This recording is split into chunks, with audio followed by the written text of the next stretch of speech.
மாதிரி சந்தோஷம்ன்றது நமக்கு எப்ப கிடைக்குது? நமக்கு பிடிச்சவங்களோட மெமரி சேர்க்கும் போது டிராவல் பண்ணணும்னு மட்டும் முடிவு பண்ணுங்க. மத்ததெல்லாம் ஜிடில பார்த்துப்போம். GT Holidays, South India's #1 travel brand.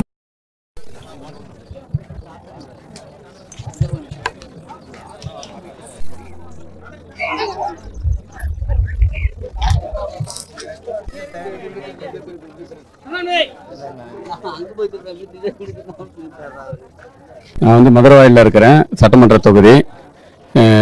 என்னுடைய பேர் வந்து சேசு, 147 வட்ட செயலாளர் பொறுப்பில் இருக்கிறேன். இப்போ வந்து உங்கள் கட்சி வந்து 3ஆவதாக இருக்குது அப்படின்றது மக்கள் மத்தியில் வர ஆரம்பிச்சது. ஏன்னா நிறைய இதில் வந்து அவங்க வெளிப்படுத்துறது இல்லை. இருந்தாலும் டிவியில் பேப்பர்லலாம் அது வெளிப்படையாக எதுவுமே போடுறதில்லை. இவங்க நிறைய போராட்டங்கள் நடத்துகிறாங்க, நிறைய கோரிக்கைகள் முன்வைக்கிறாங்க. இப்போ கூட பார்த்தீங்கன்னா போன மாதம் இந்த ஆசிரியர்களுக்காக ஒரு போராட்டம் நடந்தது.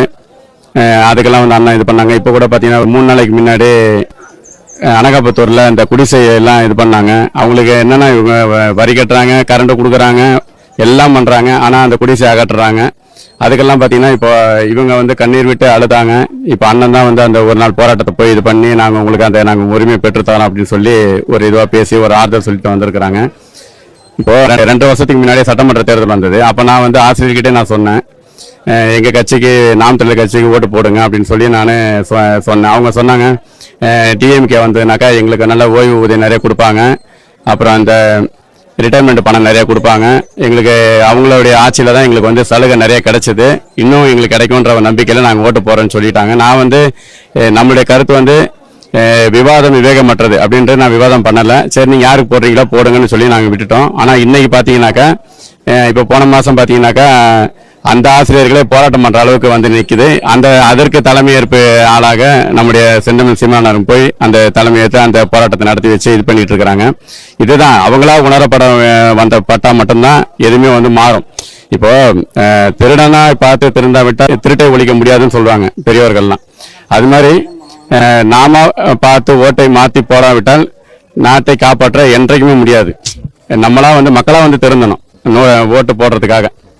இப்போ பணத்தை வாங்கிட்டு அந்த நேரத்தில் வாக்கு செலுத்திடுறாங்க. அது தவறு அப்படின்றத மக்கள் வந்து உணரணும்.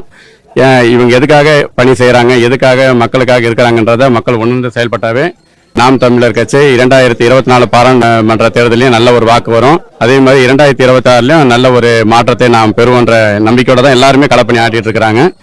இன்று பிறந்த நாளுக்கு வாழ்த்து சொல்ல வந்திருக்கிறேன். எனக்கு ரொம்ப பெரிய மகிழ்ச்சியாக இருக்குது. அவர் இன்னும் மக்களுக்காகவும் தமிழ் தேசியத்துக்காகவும் தமிழர் இனத்துக்காகவும் நிறைய பாடுபடணும். அதற்காக என்னுடைய நன்றிகளையும் வாழ்த்துக்களையும் நான் அகமகிழ்வுடன் தெரிவித்துக் கொள்கின்றேன். அனைவருக்கும் நன்றி.